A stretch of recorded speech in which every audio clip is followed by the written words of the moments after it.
हमने चूज किया तब जाके वो सरकार बनी है, हमने वोट दिया है तब जाके वहां पर सरकार खड़ी है। क्लियर हो गया। तो पहले की सोसाइटी पेटिया की सोसाइटी रहती थी जहां पर वुमेन्स को मौका ही नहीं मिलता था कि वो अपने आप को आगे लेके आ सके और इकोनॉमी में कुछ ना कुछ कंट्रीब्यूट कर सके, अपना कुछ ना कुछ पॉलिटिकल रूल को कंट्रीब्यूट कर सके। ये उनको पावर नहीं मिलता था। ये सरकार की जिम्मेदारी बनती है कि किस तरीके से उनको हम लोग आगे बढ़ा सकते हैं।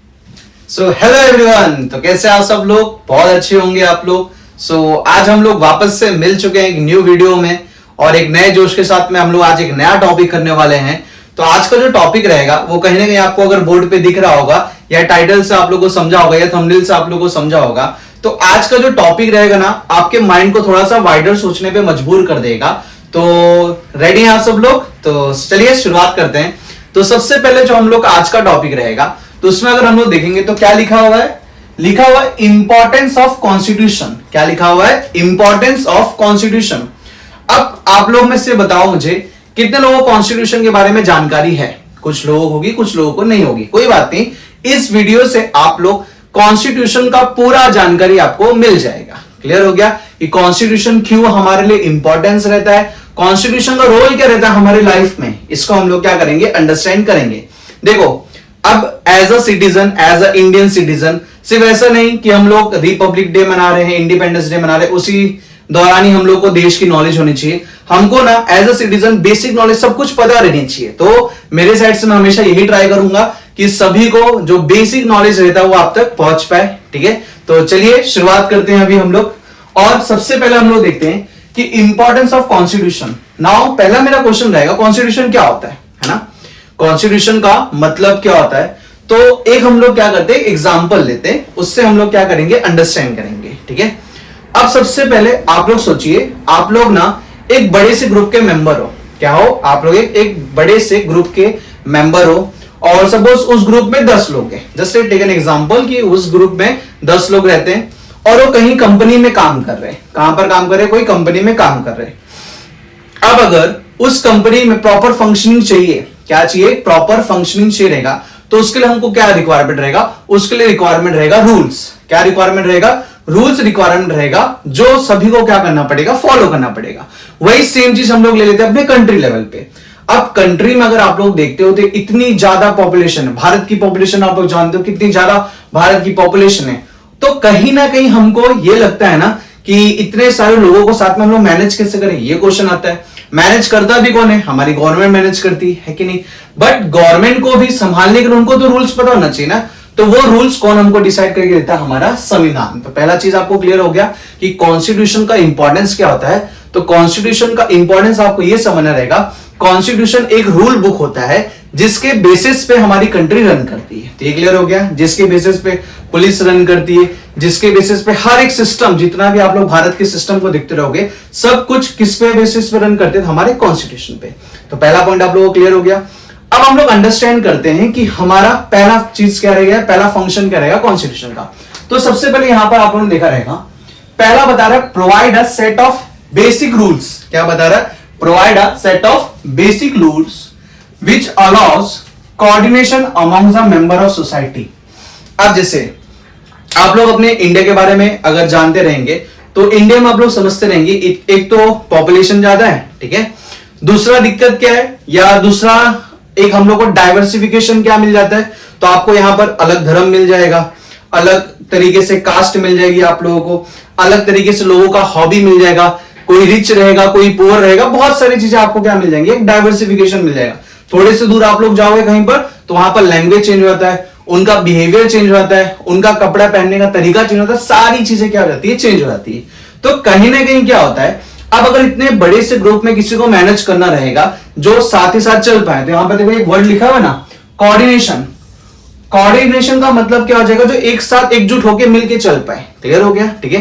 तो हमारा कॉन्स्टिट्यूशन पहला क्या करता है, हमारा कॉन्स्टिट्यूशन एक बेसिक रूल्स बनाता है जो क्या करता है? अलाउ करता है मेंबर्स ऑफ सोसाइटी। अब सोसाइटी मतलब गोकुल धाम वाली सोसाइटी नहीं, ओके।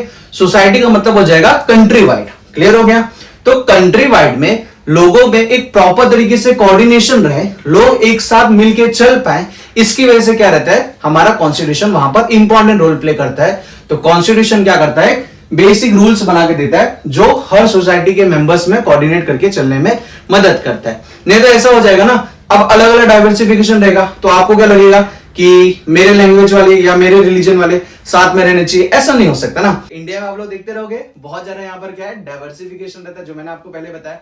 तो सब लोग एकजुट मिलके चल पाए, इस वजह क्या रहता है, हमारा कॉन्स्टिट्यूशन वहां पर इंपॉर्टेंट रोल प्ले करता है। तो पहला चीज आपको क्लियर हो गया। अब हम लोग बात कर रहे थे बेसिक रूल्स की। किसकी बात कर रहे थे? बेसिक रूल्स की। अब बेसिक रूल बनाएगा कौन? बेसिक रूल बनाएगा कौन?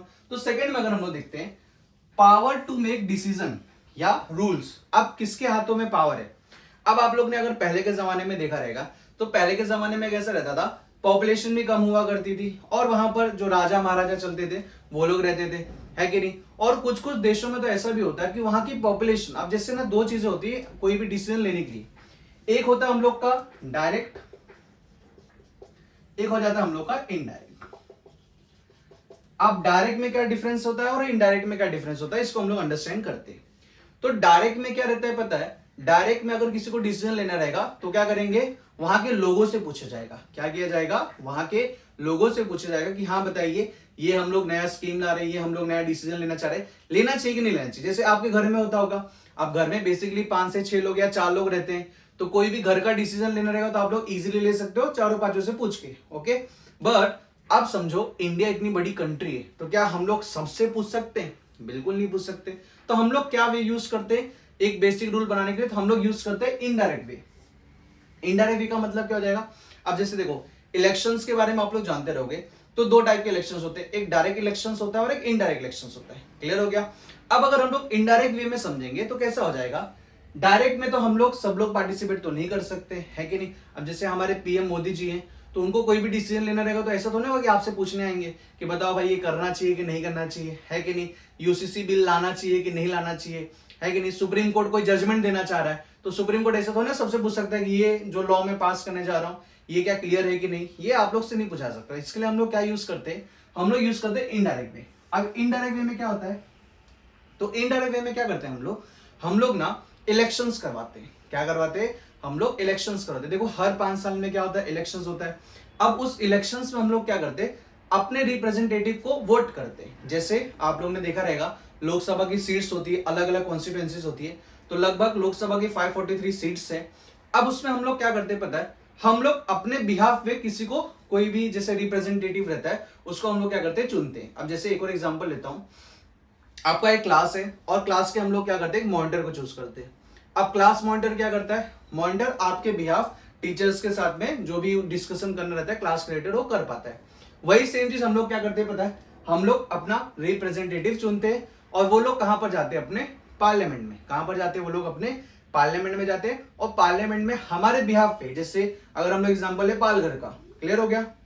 अब जैसे पालघर एक कॉन्स्टिट्यूएंसी है, तो पालघर में कोई डिसीजन लेना रहेगा तो वहां के जो एमपी रहेंगे, मेंबर ऑफ पार्लियामेंट, वो पालघर के बिहाफ में क्या करेंगे, लोकसभा में बात करेंगे कि हमारे पालघर में ये प्रॉब्लम चल रहा है, हमारे ये सब चीजें सारी क्या करेंगे वो लोग डिस्कस करेंगे। वैसे अलग अलग क्या हो जाते हैं हम लोग के कॉन्स्टिट्यूएंसीज रहते हैं। तो पहला चीज क्लियर हो गया। तो हम लोग क्या करते हैं, किसके पास पावर रहना चाहिए डिसीजन लेने में, उसको हमारा कॉन्स्टिट्यूशन क्या करता है, डिसाइड करता है। तो ये क्लियर हो गया, ठीक है। तो first point clear, second point clear. अब आते हैं हम लोग थर्ड पे। अब थर्ड पे क्या है, लिमिट। क्या लिखा हुआ है यहां पर, आप लोग ध्यान से देखना, लिमिट लिखा हुआ है। लिमिट का मतलब क्या हो जाएगा, अब जैसे सपोज हम लोग को पहला क्वेश्चन था कि किस तरीके से लोग कोऑर्डिनेट करके रहेंगे, तो पहला क्वेश्चन का आंसर हो गया। दूसरा था जो कोऑर्डिनेशन में रूल्स बनाएगा वो कौन बनाएगा, तो उसको हम लोग ने यहां पर देख लिया। अब तीसरा आता है उनके ऊपर भी लिमिटेशन रहना चाहिए। अब ऐसा तो नहीं कर सकते ना कि जिनको हम लोग ने चूज किया, जिसको हम लोग ने रिप्रेजेंटेटिव चूज किया, अब वो वहां जाके पार्लियामेंट में जाके ऐसे कुछ लॉज बना दे रहे। जैसे सपोज वो बोल देता है, ऐसे लॉ बनाता है कि लाल कलर का कपड़ा पहन के आप लोग जाओगे तो आपके ऊपर केस हो जाएगा। अब ऐसा तो ना चलेगा, है कि नहीं, कि कुछ भी रूल्स बना दिया, ऐसा बोल दिया कि आपको 4 बजे के बाद, दोपहर के बाद घर से बाहर नहीं निकलना है, ऐसा कुछ लॉ चलेगा क्या? बिल्कुल नहीं चलेगा। तो वैसे ही क्या हो जाता है कि उनके ऊपर भी कुछ लिमिटेशंस होना चाहिए, उनके ऊपर भी क्या रहना चाहिए, लिमिटेशंस रहना चाहिए। तो जो रूल बना रहा है उसके ऊपर भी क्या होना चाहिए, एक लिमिटेशन। तो तीसरा क्या होता है, हम लोग लिमिट सेट करते हैं, जो पावर रहता है किसका, डिसीजन मेकर पे। अब कैसे करते हैं हम लोग, तो हम लोग ने या हमारे कॉन्स्टिट्यूशन ने क्या दिया हमको, हमारे कॉन्स्टिट्यूशन ने हमको फंडामेंटल राइट्स दिया हुआ है। क्या दिया हुआ है? फंडामेंटल राइट्स दिया हुआ। आगे चल के हम लोग उसको भी डिस्कस करने वाले हैं। तो फंडामेंटल राइट्स दे दिया है कि ये चीजें ये आप लोग नहीं कर सकते। जैसे आर्टिकल 14 बोलता है राइट टू इक्वलिटी, ठीक है। आर्टिकल 21 बोलता है आपको राइट टू लाइफ है। तो वैसे ही हमारे पास फंडामेंटल राइट्स दिया है, जैसे फ्रीडम ऑफ स्पीच है, फ्रीडम ऑफ एक्सप्रेशन हो गया हम लोग का, ठीक है। तो ऐसे हमारे पास बहुत सारे क्या मिल जाते हैं, फंडामेंटल राइट्स मिल जाते हैं। तो उसी फंडामेंटल राइट्स ने हम लोग को क्या दिया हुआ है, एक प्रॉपर तरीके से प्रोटेक्ट किया हुआ है कि कोई भी रूल्स, कोई भी रेगुलेशंस कोई भी नहीं बना सकता। तो पहला ये वाला पॉइंट क्लियर हो गया आप लोगों को, ठीक है। अब जब तीसरा क्लियर हो गया, अब आते हैं हम लोग चौथा क्या हो जाएगा, fulfil the aspiration of a society. अब जैसे पहले हम लोग ने रूल बना लिया, दूसरा हम लोग ने क्या कर दिया, किसके पास पावर रहेगा डिसीजन लेने के लिए, तीसरा हम लोग ने बना दिया जो भी रूल्स बनाना रहेगा उसके ऊपर भी क्या रहना चाहिए, लिमिटेशन रहना चाहिए। और चौथा हम लोग ने क्या देख लिया, fulfil the aspiration society. Means हमारा जो इकोनॉमी का कॉन्सेप्ट हो गया या हमारा पॉलिटिकल कॉन्सेप्ट है, तो आपको कहीं ना कहीं पता रहेगा एक होता है सोशलिस्ट कॉन्सेप्ट। कौन सा होता है? सोशलिस्ट कॉन्सेप्ट, जिसमें सरकार की जिम्मेदारी रहती है। जैसे सरकार जो बनी तो अपने आप से थोड़ी बनी, हमने चूज किया तब जाके वो सरकार बनी है, हमने वोट दिया है तब जाके वहां पर सरकार खड़ी है। क्लियर हो गया? तो वैसे ही क्या रहता है, सरकार की जिम्मेदारी रहती है कि अगर देश में कोई भी प्रॉब्लम चल रहा है, देश की कोई भी जरूरत रहेगी, उसको क्या करना रहेगा, उनको फुलफिल करना रहेगा। अब जैसे एस्पिरेशंस क्या क्या हो सकते हैं, तो सिंपल सा पहला क्या हो जाता है, बात आती है इक्वालिटी की। इक्वालिटी का मतलब क्या, समानता। क्या हो जाता है, समानता। अब पहले के जमाने में आप लोगों ने देखा रहेगा कास्टिज्म बहुत ज्यादा चलता था, और उसकी वजह से हम लोगों ने देखा हुआ था कि जो लोअर कास्ट वाले थे उनको प्रॉपर तरीके से दर्जा नहीं मिला, उनको आगे बढ़ने का मौका नहीं मिला हुआ है। तो ये सरकार की जिम्मेदारी बनती है कि किस तरीके से उनको हम लोग इक्वलिटी पहुंचाएं। तो ये भी क्या हो जाता है, सरकार का एस्पिरेशन हो सकता है। दूसरा क्या होता है, जेंडर गैप। अब आप लोगों ने जेंडर गैप के बारे में देखा रहेगा, तो जेंडर गैप में क्या, वुमेन्स और मैन। क्लियर हो गया? अब पहले की सोसाइटी कैसी थी पता है, पहले की सोसाइटी पेटिया की सोसाइटी रहती थी, जहां पर वुमेन्स को मौका ही नहीं मिलता था कि वो अपने आप को आगे लेके आ सके और इकोनॉमी में कुछ ना कुछ कंट्रीब्यूट कर सके, अपना कुछ ना कुछ पॉलिटिकल रूल को कंट्रीब्यूट कर सके, ये उनको पावर नहीं मिलता था। तो ये सरकार की जिम्मेदारी बनती है कि किस तरीके से उनको हम लोग आगे बढ़ा सकते हैं। तो ये भी क्लियर हो गया। तो एक प्रॉपर तरीके से इक्वालिटी मिलना चाहिए, जेंडर गैप मिलना चाहिए, और जो भी लोगों की नीड रहेगी, जैसे अब प्रॉपर तरीके से भारत में क्या होना चाहिए, हेल्थ सिस्टम होना चाहिए। हेल्थ सिस्टम की बात कर लिया। फिर हम लोग बात करते हैं एजुकेशन की, एजुकेशन हो गया हम लोग का। फिर हो गया बात एम्प्लॉयमेंट का। एम्प्लॉयमेंट मतलब क्या, रोजगार हो गया। तो ये सरकार की जिम्मेदारी होती है कि इसको क्या करे, वो फुलफिल करे। एक भारत में प्रॉपर तरीके से हेल्थ सिस्टम होना चाहिए, भारत में प्रॉपर तरीके से एजुकेशन सिस्टम होना चाहिए, और कहीं ना क्या क्या होना चाहिए, एक प्रॉपर एम्प्लॉयमेंट मिलना चाहिए। इसी तरह से हमारा क्या चलेगा, पूरा सरकार चलेगा। तो आप लोगों को क्लियर हो गया क्या चीजें थी। तो हम लोगों ने सबसे पहले क्या देखा, सबसे पहले हम लोगों ने देखा कि कॉन्स्टिट्यूशन क्या करता है, एक सेट ऑफ बेसिक रूल्स बनाता है, जिसके बेस पे हम लोग का क्या, कॉन्स्टिट्यूशन या हमारा सरकार या हमारी कंट्री चलती है। दूसरा हम लोगों ने क्या देखा, किसके हाथ में पावर रहेगा डिसीजन मेकिंग का, तो वो भी हम लोगों ने अंडरस्टैंड कर लिया। फिर तीसरा हम लोगों ने क्या देखा, उसी डिसीजन मेकिंग पावर पे क्या रहेगा, हम लोग के पास में कुछ लिमिटेशन रहेगा कि सरकार कुछ भी नहीं कर सकती, सरकार को भी कॉन्स्टिट्यूशन को फॉलो करना पड़ेगा, सरकार को भी जो भी रूल्स एंड रेगुलेशंस लॉ पास कर रही होंगी उनको फंडामेंटल राइट्स को वॉयलेट नहीं करना चाहिए, इसका भी क्या देना पड़ेगा, उनको ध्यान देना पड़ेगा।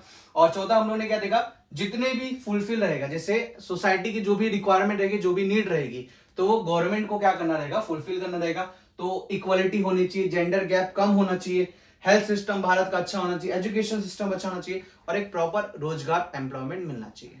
तो ये सारी चीजें हमारा क्या करता है, कॉन्स्टिट्यूशन का इंपॉर्टेंस रहता है, और यही हमारा कॉन्स्टिट्यूशन क्या करता है, सबको फॉलो करवाता है। तो ये आपको इंपॉर्टेंस समझा संविधान का क्या रहेगा। तो उम्मीद करता हूं आप लोगों को अच्छा लगा रहेगा।